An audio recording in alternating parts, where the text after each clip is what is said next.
And now, WFXR presents Hardee's Friday Night Blitz, powered by Hardee's.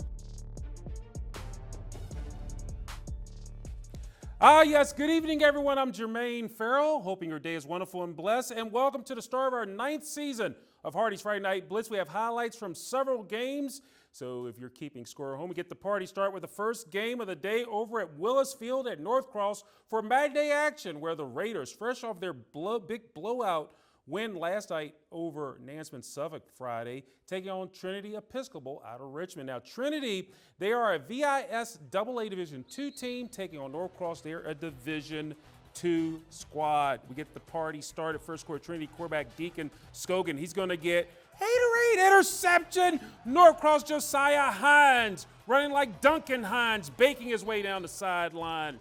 But in North Cross quarterback Samuel Bauer, he's going to get sacked by the Trinity defense, Michael Gibbs. He's getting a lot of D1 offers. Trinity back on offense. How about Davion Brown? What can he do for you? Breaking in the clear 9-yard score. Trinity scores first 7-0 to the second quarter. North Cross quarterback, how about Samuel Bauer? Drops back. But then Trinity Marquise Bullock right in the end zone, takes it away in the end zone. Back with Trinity, quarterback Deacon Scogan. Amen with the TD pass to Deuce Mason with the grab, 15-0. Trinity with the 2-point conversion. North Cross would make the game close, but it was Trinity Episcopal holding on to get the win tonight, 36-28. Meanwhile, Captain Celtic was out at Vineyard Park tonight. Roanoke Catholic hosting Atlantic Shores out of Chesapeake. The game was delayed due to lack of officials. RC, though, would go up early, but it was Atlantic Shores after that. Seahawks quarterback Micah Lance on the rollout. He finds a wide-out Ben Salih for the 14 yards. And then Atlantic Shores up 26-8 at the point. Celtics fans hoping for something, but it was all Atlantic Shores. They were up 35-8 at the half, and that is the last score we had. Atlantic Shores was leading the ball game right then and there. Let's go to some scores. How about from last night? Sherando knocking off Amherst County 41-0. Also last night, Magna Vista winning over Rockingham, North Carolina 39-0. Lord Botetourt going over the Rustburg and winning 28-13, and it was Floyd County getting the win over Narrows 31-26. Meanwhile, over at Viking Stadium and Jim Hickam Field, the Northside Vikings hosting the Pulaski County Cougars. Northside with a comeback win last year. Viking fans are fired up with a 14-0 lead. But in the second quarter, Pulaski would make the comeback. How about Sammy Carrasco with the 11-yard touchdown run? The Vikings lead is cut in half, 14-7. But Northside would get the score back thanks to quarterback Casey Hall calling his own number. Takes it in from 3 yards out. 21-7 Vikings at the break, and Northside opens up the season with a 49-20 win over the Cougars.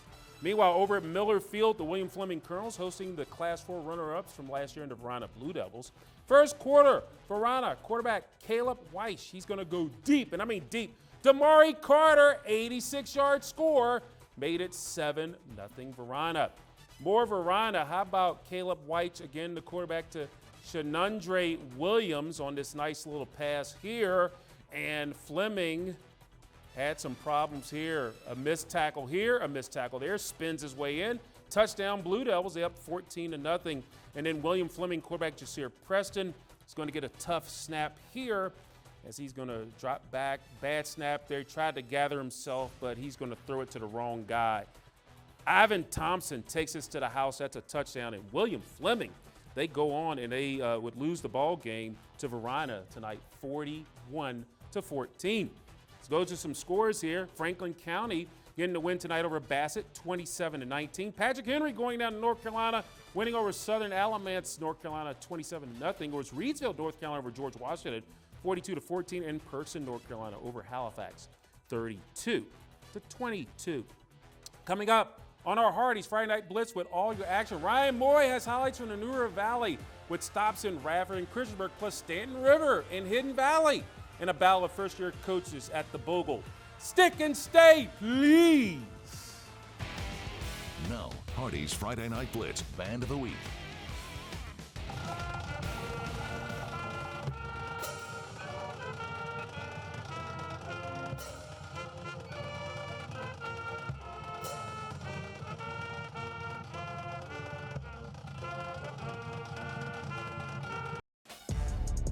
And now, Hardee's Friday Night Blitz is back. All right, folks, before we get to Ryan Moye, we do have an update on one score. It was Atlantic Shores Christian knocking off Roanoke Catholic 48-16. But speaking of big-time scores, Ryan Moye, you're big time. You were in the house.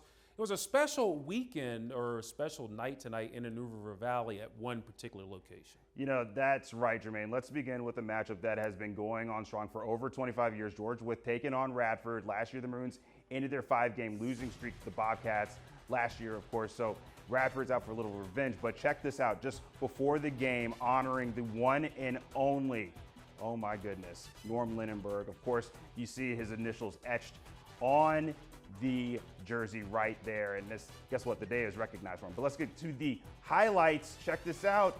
You got to go there. It's going to be Bobcats Peyton Dobbins who finds Trenton Carter, jukes the defender. Of course, he makes it into the touchdown. Radford with a 7-0 lead. Maroons respond. Cade Braley, well, he airs it out to Skylar McBride. Doesn't miss a stride. Takes it 77 yards to the house for the score. Wow. 7-6 Radford. Need for speed, Ryan. That's what I was saying. Brother was booking it. Okay, George Wythe, though, for the tie. But Radford's Colton Garner-Rollins. That's another law firm name. Sometimes trickery works and sometimes it doesn't. I know. That's another law firm name, kind of like Mr. Davis. Yeah, we've had a few on that over team. the years. But the Bobcats, they come out on top on Norm Lindenberg Day, 31-20. Well, let's head to Christiansburg. The Blue Demons opening their season against Carroll County. Christiansburg winning the last 11 meetings. Tied at 7 in the third quarter. Carroll County's Aiden Dickerson, well, he just trots into the end zone. Look at that, Cavs with a 14-7 lead. Later, though, Carroll County not done. This time it's Dane Leonard. Look at that Dane go. See what I said? With the carry. I caught it. See? I caught it. I caught it in stride, you know what? Ryan. I don't even know if that made some sense. It did. But I thought it made sense when I said it. Okay, well, look, they got the score. Carroll County, though, they defeat Christiansburg 35-21.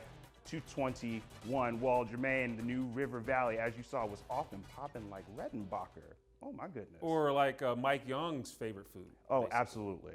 But yeah, we figured this Carroll County-Christiansburg matchup would be an even matchup. Both those teams coming in, with first-round playoff losses, so it would be an evenly matched game. Oh, absolutely. But I thought it was pretty cool to be able to see them honor such a legend in this area. It was pretty fantastic. They're going to have those patches on there. Not only that, a lot of his former players were there. They were standing in the bleachers and everything like that. Pretty phenomenal to see. So good for the Cats to be able to get that win. And definitely a legend in Norm Lindenberg. And again, you talk about high school football in the area. Norm Lindenberg is going to be somewhere in that first paragraph. Oh, absolutely. Absolutely. Well, meanwhile, let's go to some more scores. Speaking of the New River Valley, a big rivalry, Blacksburg winning over Giles 40-18. Perry McClure with a 21-11 win over Rockbridge County. Dan River in a shootout with Tunstall, 49-42. I think they're still scoring, Ryan, in that game. And Chatham getting the win 26-0. Okay, Chatham, we see over you. Prince Edward with the shutout. Well, meanwhile, over at Bogle Stadium tonight, it was a battle of first-year head coaches. Bud Tolliver leading the home team in the Hidden Valley Titans, taking on Clay Fazell in his first year, Sand River's head coach. We pick up the action in the third quarter. Golden Eagles with a 21-7 lead, and I think this is a Ryan Moye special right here. Is it How really? about? I think it is. How about Samuel Ayers? Goes to the air. We're actually on the ground. He's in the clear. He's going to take off on a 53-yard score. He's so close to the camera. Yes, he knew where the camera was. 40 and right there, 29-7, Stanton River. But more Golden Eagles. They flied like an eagle. Patrick Chewing, letting it fly to Double J. Joshua Jackson, Mr. Jackson, if you're nasty, Ryan. Get up there. 57 Get up yards there. in stride. Get up there. Stanton Get up there. River. The fighting Clay Fazell's 37-7. That will be your final. Stanton River getting the dub over Hidden Valley, 37-7. Nice. Meanwhile, staying in Roanoke County over in Vinton, a big crowd tonight to see the home team, William Byrd, take on Cave Spring. Terriers already up 7-0, and they had the ground game going earlier. The freshman, Gray Matthews, still no freshman slump. Super soft, 43 yards, 14-0 in favor of Byrd. To the second quarter we go. Byrd up 21-7. Jamez Toller. I know that from guy. Injury, shows I still know getting it that done. That is guy. Ryan Moye's guy. Number 4 gets it done up the middle. 14 yards for the score. The 2-point conversion made it 29-7 at half. Bird coming off that state semifinal appearance last year, back-to-back years, opening up the season Okay, with a Coach 36-7 win. Okay, over Coach Lutz. Case Spring. Right. Battle Moving of to the that G's. This is Ryan Moye special again. Glenver and Galax. Uh-oh. How about Brody Doyot? We've seen him make Oh, my plays, goodness. but how about This another play he's going to make here? Look at it. Calls his Look at own it. number, not What by is- accident. what? That is a Ryan Moye special. Where's the PlayStation 5 controller on I that, know. man? It was the Where's triangle, the Ryan, PS5? wasn't it? PS5, Where's yes. the PS5? Touchdown there, 7-0 Glenver. It's now 14-0 Glenver, and Brody Doyot shows he can run, but he can go to the air and hooks up with guess who? Cooper Mullins, 26 yards. Oh, my God. Glenver with a 21-0 lead, and Ryan. That's a soccer state This champ was right there. yeah, That's a big, soccer state champ and he right wants there. a football championship. Look at that. Not American football. 70-0 Glenver over Galax. Meanwhile, Ryan, congratulations to the Liberty Minutemen. They break a 37-game losing streak, winning at home over William Campbell, Let's 50-16. Let's go. Big win there, and then Let's go. Martinsville, they got a 47-14 win over Patrick. Nice job, County. fellas. So good job there. Okay, Liberty. Meanwhile, coming up next on the Hardee's Friday Night Blitz, Miriam Chamberlain was in Salem tonight for our game of the week between the Spartans and EC Glass Hilltoppers. More Blitz coming up on the other side.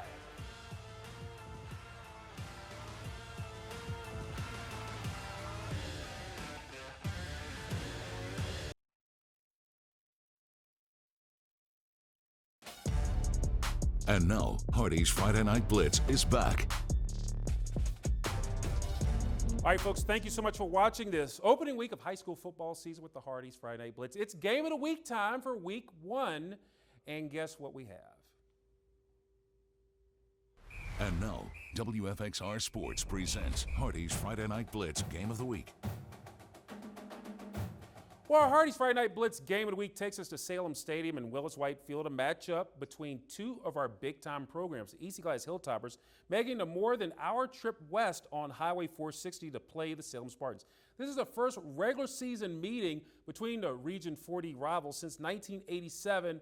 Glass won that game. Now in the 3 recent playoff meetings, Salem, they've won 2 of those 3 meetings. Salem had the home turf, but the Toppers had the D. Case in point, EC Glass kickoff, but then it is stripped and out comes the ball. The Hilltoppers would get the ball there. Then coming up there, and how about this? Elijah Hughes, he's going to capitalize, takes it in, running over guys. That's a touchdown. With the missed 2-point conversion, it's 6-0 Glass. But then the Hilltoppers doing more things right here. Right before the play there, how about Darian Davis, D squared, takes it in for the touchdown there, and EC Glass goes up 13-0. But then right before the half, Salem, by the way, with a new scoreboard, it looked pretty cool. Jaden Burton puts Salem on the board with that touchdown, made it 13-7 Glass. Opening drive of the third quarter, and how about Seven Waller? 7-11, always finds some room on the right side, and that boy gone. 80 yards, that's a house call. And the Hilltoppers take a 20-7 lead, but Salem coming back themselves. How about Tanner Overstreet scores to close the gap to 20-14. But Glass comes to Salem and they beat the Spartans 27-21. And we have Miriam Chamberlain. Well, actually, we will have that story with the wrap-up on the game coming up momentarily. Meanwhile, let's go over to Auburn. Now, Auburn High School, this was a special time for them. Auburn High School, as we can pull me back up, there you go. Auburn High School, back when it comes to varsity football. Now, when we talk about varsity football, last year the Eagles had to call their varsity games off. But let's just go straight to the highlights, and we see that it is Auburn taking on their very special match. How about the first quarter? The Knights, they got first and goal there, but quarterback Merritt Hammonds takes it himself, 7-0 James River. Then the first possession for Auburn, Cameron Branch. He's going to get the swing pass to Isaiah Hammond, and he's going to get the ball out there. That's what you call a scoop and score. Senior Gavin Benz gets it in there. That's 14-0 James River. Then late in the quarter, how about Isaiah Hammond? He's going to do it himself, and he's going to redeem himself in a big way. 59 yards to the house. Auburn cuts the lead to 14-6, but James River would come right back, though. Early in the second quarter, Merritt Hammonds, the freshman, with his second rushing touchdown of the day.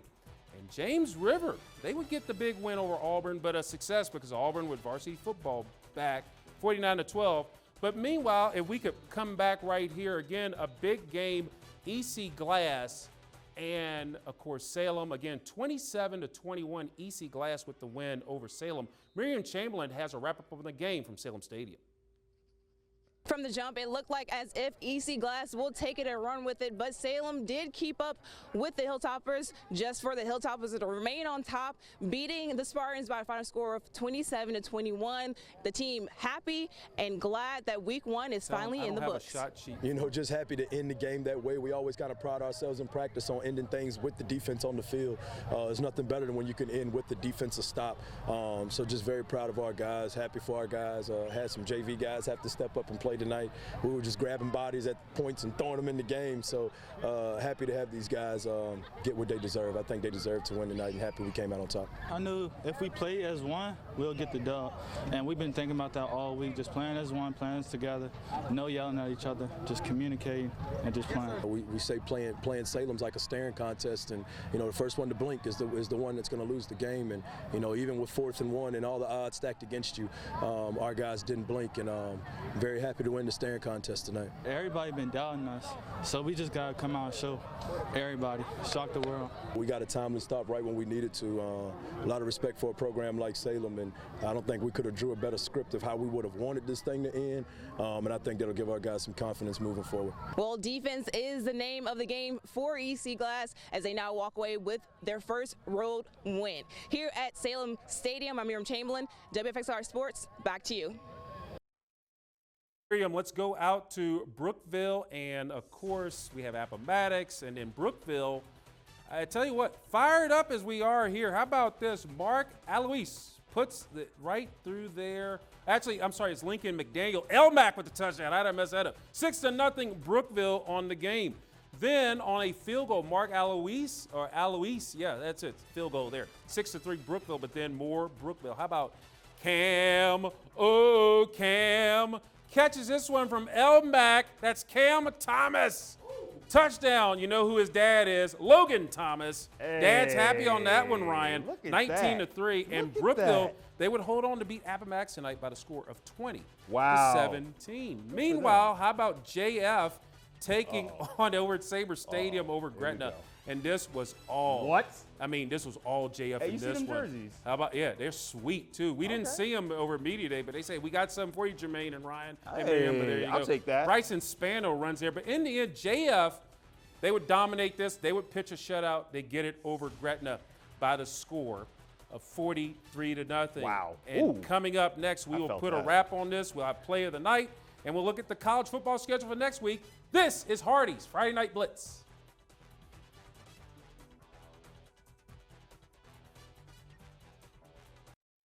And now, WFXR Sports presents Hardee's Friday Night Blitz, Play of the Night.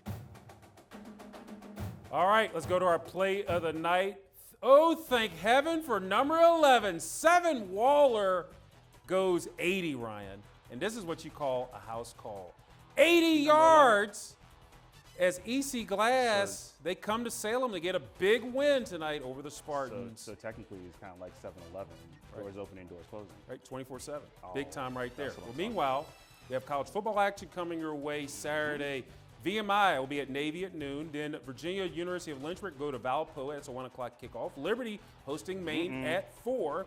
And then the next batch of games, Coastal Carolina visiting UVA at 6. Ferrell playing their first ever Division II game. They'll be at Catawba at 6. And then, of course, Sunday, the big one in the ATL, Virginia Tech taking on South Carolina. It's the Beamer Bowl, a 3 o'clock kickoff Sunday from down there. So, Ryan, your thoughts about tonight? A lot of big stuff. The Liberty Minutemen, they break the 37-game winning streak. That's ridiculously exciting. Also, my man Brody Doyot doing his thing out there. But shout out to Liberty because that's pretty fantastic. They said we're not that team anymore. Yeah. And that's what they said all the time. They said we're not that team. Isn't that what the kids say? They stood on business, right? They stood on business, 10 toes down, right? See, they got it done. I'm pretty hip when I want to be. There you go. Well, we got it done tonight, so I know. Way to go, son. Boom. So good job. Well, guess what, folks? That does it for this edition of the Hardee's Friday Night Blitz. Now we'll have this show up momentarily. on WFXRTV.com. So for Ryan Moye, Miriam Yes, sir. Chamberlain, the entire WFXR staff, I'm Jermaine Ferrell. Hope all of your teams are winners. Have a wonderful and blessed night and weekend, everybody.